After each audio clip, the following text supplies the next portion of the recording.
Friends ಎಲ್ಲರಿಗೂ ನಮಸ್ಕಾರ. ಕವಿತಾ ಕಿರಣ ಲೋಕಕ್ಕೆ ನಿಮ್ಮೆಲ್ಲರಿಗೂ ಮತ್ತೊಮ್ಮೆ ಸ್ವಾಗತ.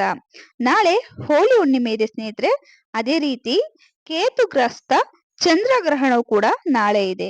ಹಾಗಿದ್ರೆ ಹೋಳಿ ಹುಣ್ಣಿಮೆ ತಿಥಿ ನಮ್ಗೆ ಯಾವಾಗ ಪ್ರಾರಂಭವಾಗಿ ಯಾವಾಗ ಮುಕ್ತಾಯ ಆಗುತ್ತೆ, ಅದೇ ರೀತಿ ಚಂದ್ರಗ್ರಹಣ ನಮ್ಗೆ ಯಾವಾಗ ಭಾರತದಲ್ಲಿ ಗೋಚರ ಆಗುತ್ತೆ, ಎಷ್ಟು ನಿಮಿಷಗಳ ಕಾಲ ನಮ್ಗೆ ಭಾರತದಲ್ಲಿ ಈ ಒಂದು ಸೂತಕದ ಮಾನ್ಯತೆ ಇರಲಿದೆ. ಚಂದ್ರಗ್ರಹಣ ಹಾಗೇನೆ ಹೋಳಿ ಹುಣ್ಣಿಮೆ ಎರಡೂ ಕೂಡ ಒಂದೇ ದಿನ ಬಂದಿರೋದ್ರಿಂದ ನಾವು ಲಕ್ಷ್ಮೀ ಪೂಜೆಯನ್ನ ಯಾವ ರೀತಿ ಮಾಡ್ಕೋಬೇಕು ಅಂದ್ರೆ, ಹೋಳಿ ಹುಣ್ಣಿಮೆ ಅಂದ್ರೆ ನಮ್ಮೆಲ್ಲರಿಗೂ ಗೊತ್ತಿರೋ ಹಾಗೆ ಲಕ್ಷ್ಮಿ ಹುಟ್ಟಿದಂತಹ ದಿನ.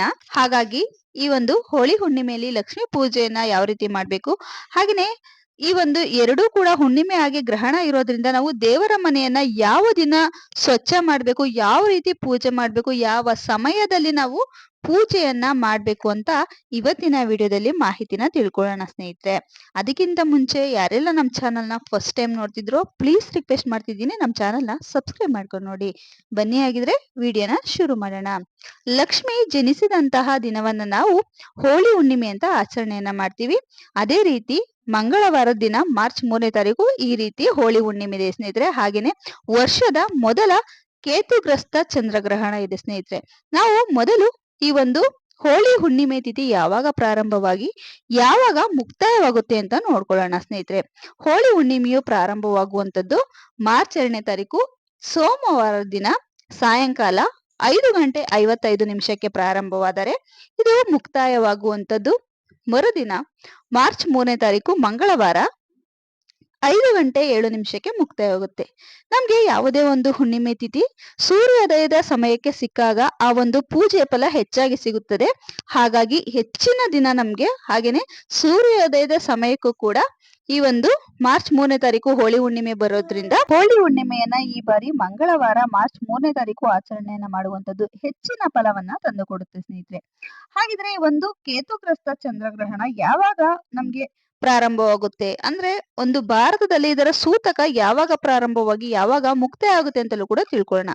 ಕೇತುಗ್ರಸ್ತ ಚಂದ್ರಗ್ರಹಣ ಯುಗಾದಿಗಿಂತ ಮುಂಚೆ ಬರುವಂತದ್ದು. ಇದು ಮಂಗಳವಾರ ಮಾರ್ಚ್ 3ನೇ ತಾರೀಕು ಮಧ್ಯಾಹ್ನ 3:27 ಪ್ರಾರಂಭವಾಗುತ್ತೆ. ಇದು ಮುಕ್ತಾಯವಾಗುವಂತದ್ದು 6:47.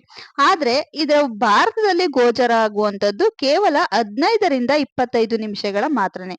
ಆದ್ರೆ 25 ನಿಮಿಷಗಳು ಗೋಚರ ಆದ್ರೂ ಕೂಡ ಕಡಿಮೆ ಅವಧಿಯಲ್ಲಿ ನಮ್ಗೆ ಸೂತಕದ ಮಾನ್ಯತೆ ಇದ್ರೂ ಕೂಡ 12 ರಾಶಿಗಳ ಮೇಲೂ ಹಾಗೆ 27 ನಕ್ಷತ್ರಗಳ ಮೇಲೂ ಇದರ ಪ್ರಭಾವ ಅತ್ಯಂತ ತೀಕ್ಷ್ಣವಾಗಿ ಬೀಳುತ್ತೆ ಅಂತ ಹೇಳ್ಬೋದು ಸ್ನೇಹಿತರೆ. ಹಾಗಾಗಿ ಇದು ಎಷ್ಟೇ ನಿಮಿಷಗಳ ಕಾಲ ನಮ್ಗೆ ಸೂತಕದ ಮಾನ್ಯತೆ ನೀಡ್ಲಿ ಅಥವಾ ಭಾರತದಲ್ಲಿ 25 ನಿಮಿಷಗಳು ಮಾತ್ರ ನಮ್ಗೆ ಗೋಚರ ಆದ್ರೂ ಕೂಡ ನಾವು ತುಂಬಾನೇ ಹುಷಾರಾಗಿ ಒಂದು ಚಂದ್ರಗ್ರಹಣ ದಿನ ಇರ್ಬೇಕು ಸ್ನೇಹಿತರೆ. ಮಕ್ಕಳು ತುಂಬಾ ಚಿಕ್ಕ ಮಕ್ಳು ಇರ್ತಾರೆ ಅಥವಾ ಗರ್ಭಿಣಿಯರು ಬಾಣಂತಿಯರು ಇರ್ತಾರೆ. ಹಾಗಾಗಿ ತುಂಬಾ ಹುಷಾರಾಗಿ ಇರಿ. ಹೋಳಿ ಹುಣ್ಣಿಮೆ ದಿನ ಯಾರು ಕೂಡ ಲಕ್ಷ್ಮೀ ಪೂಜೆಯನ್ನು ಮಾಡೋದಕ್ಕೆ ಬರೋದಿಲ್ಲ. ಯಾಕಂತಂದರೆ ಈ ದಿನನೇ ಗ್ರಹಣ ಇರೋದ್ರಿಂದ ಇದು ಮುಗಿಯೋದು 7 ಗಂಟೆ ಆಗುತ್ತೆ. ಅದಾದಮೇಲೆ ನೀವು ದೇವರ ಮನೆಯನ್ನೆಲ್ಲ ಸ್ವಚ್ಛ ಮಾಡಿಕೊಂಡು ಮನೆಯೂ ಕೂಡ ಕ್ಲೀನ್ ಮಾಡಿಕೊಂಡು ನೀವು ಲಕ್ಷ್ಮೀ ಪೂಜೆಯನ್ನು ಮಾಡಬಹುದು. ನಮ್ಮೆಲ್ಲರಿಗೂ ಗೊತ್ತಿರೋ ಹಾಗೆ ಅಮಾವಾಸ್ಯೆ ಹುಣ್ಣಿಮೆಯಲ್ಲಿ ನಾವು ಅಥವಾ ಮಂಗಳವಾರ ಶುಕ್ರವಾರನೂ ಕೂಡ ದೇವರ ಮನೆಯನ್ನು ಕ್ಲೀನ್ ಮಾಡೋದಿಲ್ಲ. ಹಾಗಾಗಿ ಮಂಗಳವಾರನೇ ಹೋಳಿ ಹುಣ್ಣಿಮೆ ಬಂದಿರೋದ್ರಿಂದ ಈ ದಿನ ಯಾರೂ ಕೂಡ ಕ್ಲೀನ್ ಮಾಡೋದಕ್ಕೆ ಹೋಗಬೇಡಿ. ಅಥವಾ ನಾವು ಮಾಡಲೇಬೇಕು, ಹೋಳಿ ಹುಣ್ಣಿಮೆಯನ್ನು ಮಂಗಳವಾರನೇ ಆಚರಣೆಯನ್ನು ಮಾಡಬೇಕು ಅಂದರೆ 7 ಗಂಟೆ ಆದಾದಮೇಲೆ ನೀವು ದೇವರ ಮನೆಯನ್ನೆಲ್ಲ ಕ್ಲೀನ್ ಮಾಡಿ ಪೂಜೆಯನ್ನು ಮಾಡಿ. ಅಥವಾ ಬುಧವಾರದ ದಿನ ನೀವು ಮನೆಯನ್ನೆಲ್ಲ ಸ್ವಚ್ಛ ಮಾಡಿಕೊಂಡು ದೇವರ ಮನೆಯನ್ನು ಕೂಡ ನೀವು ಕ್ಲೀನ್ ಮಾಡಿಕೊಂಡು ಬ್ರಾಹ್ಮಿ ಮುಹೂರ್ತದಲ್ಲೇ ಎದ್ದು ಪೂಜೆಯನ್ನು ಮಾಡ್ಬೋದು ಸ್ನೇಹಿತರೆ.